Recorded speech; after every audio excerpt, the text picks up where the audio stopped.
Good afternoon and God bless. I almost said morning, but it is afternoon. I got off work early today, so I decided to do a little time in the Word. And so I ended up doing a little devotional again. And today I'd like to read to you from Hebrews chapter 12, verses 1 through 3.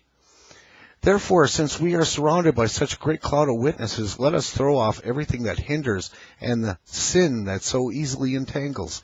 And let us run with perseverance the race marked out for us, fixing our eyes on Jesus, the pioneer and perfecter of faith. For the joy set before him, he endured the cross, scorning its shame, and sat down at the right hand of the throne of God. Consider him who endured such opposition from sinners, so that you will not grow weary and lose heart.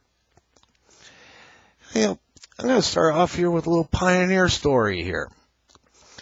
There was a couple of guys named Lewis and Clark, and they went out with their expedition, and they began their journey near St. Louis, Missouri in May 1804.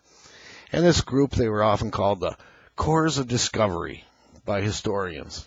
And they faced nearly every obstacle and hardship imaginable on their trip. They braved dangerous waters and harsh weather, and endured hunger, illness, injury, and fatigue. They became the first Americans to cross the Continental Divide and produced 140 maps. Ultimately, they reached the Pacific Ocean. Not only did Lewis and Clark open the door to exploring the American West, but with their maps, they also showed others the way. Now, as Christians, Jesus is our Savior and our salvation.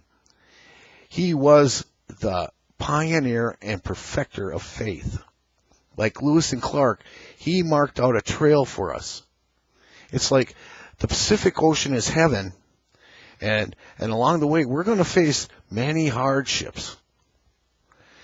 And to be a follower of Christ, it can be challenging and a costly trail to follow. When we follow the trail that Jesus blazed, we should expect hardship, pain, and even the shedding of blood.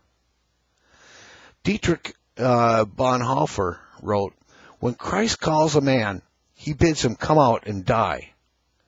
Now that can be a daunting prospect. Jesus asks nothing from us that he would not be willing to do or has already done. So if there is a burden that is hindering us from walking this trail, we need to throw it off and give it to the Lord. If a brother or sister stumbles along the way and falls, we need to go back, help them up, and then continue our journey. Just be encouraged that we have the ultimate leader on this journey who will be with us every step of the way. Brothers and sisters, this journey, it's not easy, but the reward at the end of the trail will be beyond words. May God's light shine upon you, my friends, and you stay frosty out there.